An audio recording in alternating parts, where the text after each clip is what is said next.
Alright, tonight's target, I'm doing the NGC7000, and this nebula right here, actually this target I'm doing 5-minute exposures for the first time. I'm doing hydrogen alpha, then I came down here, I'm doing oxygen 3, and I'm doing sulfur. Each one I chose 5 minutes. I started off with hydrogen alpha for 3 minutes, 180 seconds, and I was thought about it. I said, let me just go ahead and try 5 minutes. So for 5 minutes, I'm doing 17 exposures for hydrogen. Oxygen, I'm doing 15 exposures, and sulfur, I'm doing 15. And still, I've already time so far has been 48 minutes, and it's a little bit over 3 hours and 21 minutes remaining. So that's how much time it's going to take to do 5-minute exposures.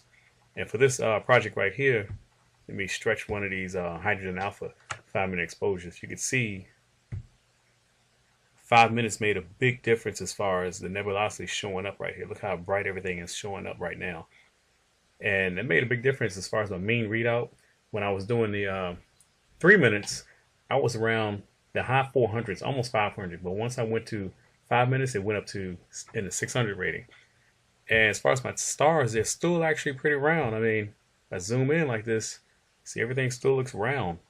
And I'm still using the Celestron AVX mount, which is known for a lot of backlash issues and things like that. And let me check my guiding right now. I'm pointing pretty much straight up at the meridian right now.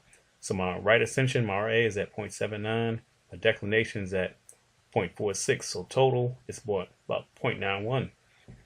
I think it's not too bad as far as I'm pointing straight up at the meridian. So the scope is pretty much going to do a meridian and flip very soon. You can see Lobestar picked a nice dim star to guide on. And I figured out how to get my bullseye to be pretty much close to the center. It was just my zoom settings. That's all it was. I thought it was something else going wrong. But as far as the other guy on YouTube gave me the tip about 1 second exposures, that helped out a whole lot.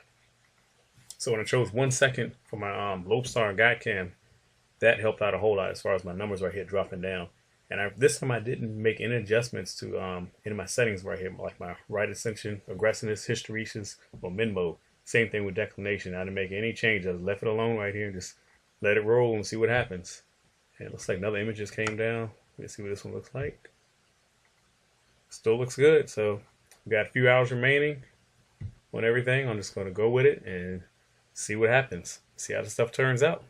See right here, the camera is actually cooled down to minus 20 degrees Celsius. Well, minus 20 degrees as far as the ambient temperature. So other than that, I'm going to see what happens.